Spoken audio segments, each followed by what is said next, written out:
It's official. We had discussed this earlier in past editions. Houston, Cincinnati, and Central Florida will join the Big 12. They will leave the AAC July 1st, 2023, so about 1 year. So this is going to be the last season of the Big 12 as it is currently constructed.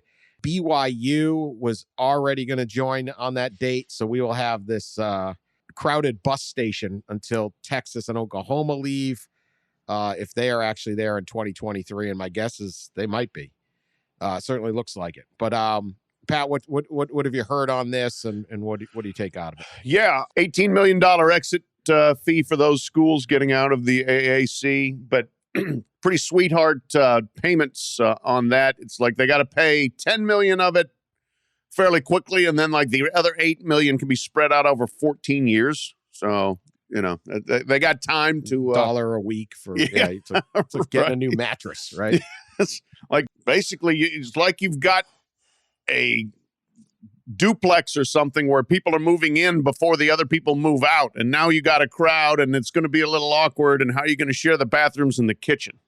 You got Texas and Oklahoma still hanging around, and you've got everybody else coming in.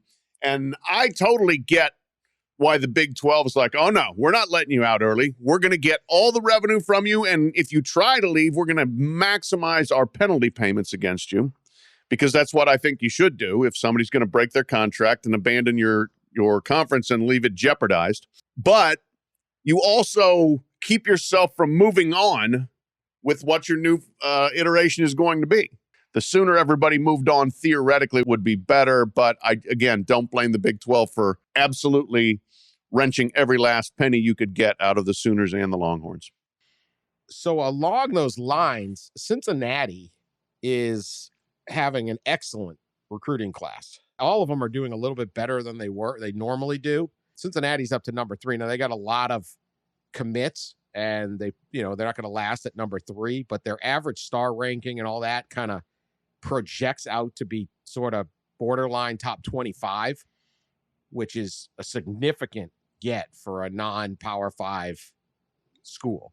Huge. I don't know. Which one of these programs you think can hit fastest in this jump? Because generally jumping leagues, it's a lot harder than it looks. Yeah, it's tough. I mean, it is harder than perhaps most people think it will be to transition leagues. That's been proven. But I love Cincinnati's chances because the best thing they've done is maintain coaching continuity. Luke Fickell, to the shock of many, including me, is still there. Is still coaching the Bearcats after this just fantastic run that he's had. I mean, it wasn't a one-year blip where they had one great season. He's stacked up 3-4 good seasons in a row now. So you've got that. You've got a commitment to build a new facility, which they have said they need, and they found a place for it, which is hard to do in downtown Cincinnati. And then you've got conference affiliation, and you've got players in the area. You can recruit the Midwest and get some darn good players. You can go into Michigan. You can get people in Ohio. You can go to Pennsylvania and so forth. So I just think Cincinnati is set up for the long haul to be very, very competitive. As long as I can keep Luke Fickell, and they probably won't keep him forever. He may have something pop up this year that he goes, but to have kept him this long is an incredible triumph for them.